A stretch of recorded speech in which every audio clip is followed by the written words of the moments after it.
મારું નામ મીનુ જસનવાલા છે. હું મુલાકાતી વ્યાખ્યાતા તરીકે અંગ્રેજી વિભાગમાં માતૃશ્રી વીરબાઈમાં મહિલા કોલેજમાં લેક્ચરર છું. હું 2 ખાનગી કોચિંગ સેન્ટર્સ પણ ચલાવું છું.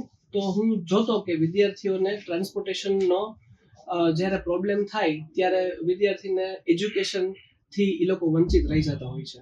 જ્યારે હું મારા ઘરેથી નીકળું ત્યારે એરપોર્ટ વિસ્તારના ગરીબ બાળકોને પણ જોતો, તો ત્યારે એમ થતું કે ટ્રાન્સપોર્ટેશન જો એના જીવનમાં આવે તો ક્યાંક એના જીવનમાં એજ્યુકેશન આવવાથી પોતાની લાઈફસ્ટાઈલ અને પોતાના પરિવારને ઉપર લઈ જઈ શકે.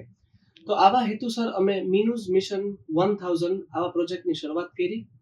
આ પ્રોજેક્ટ અંતર્ગત અત્યાર સુધી અમે 505 બાળકોને અને જરૂરિયાતમંદ લોકોને સાયકલ અર્પણ કરી છે અને એ લોકોનું સન્માન કર્યું છે.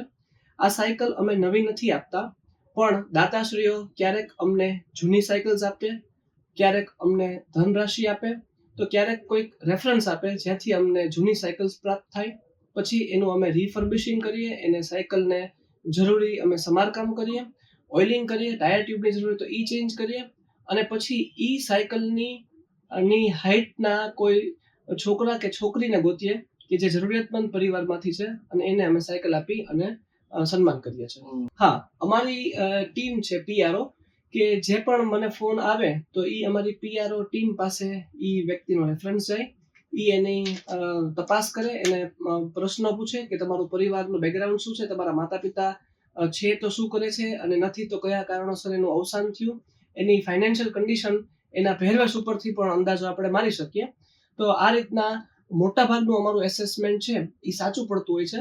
પણ ક્યારેક એવું પણ બને કે ન દેવાની હોય એ પરિવારમાં પણ સાયકલ વહી જતી હોય છે, પણ અમે આંખ આડા કાન કરી અને સરવાળે તો બાળકનું ભલું થાય છે, અને 80% અમે યોગ્ય વ્યક્તિ, પાત્રતા ધરાવતા વિદ્યાર્થીઓના હાથમાં સાયકલ ગઈ એવું અમે માનીએ છીએ. સામાન્ય રીતના તમે સાયકલની કોસ્ટિંગ 1500 થી 2500 રૂપિયા ગણો, મુદ્દામાલ અને એનો જે ટેકનિકલ રિપેરિંગનો ચાર્જ હોય તો પણ 505 સાયકલનો અંદાજે લગભગ 10 લાખ રૂપિયા જેવી રાશિ અમે આપી દીધી છે. અને આ રીતના અમે આ પ્રોજેક્ટમાં ધીરે ધીરે આગળ વધીએ છીએ, અને મને લાગે છે કે અમે 1000 સાયકલ સુધી પહોંચી જશું.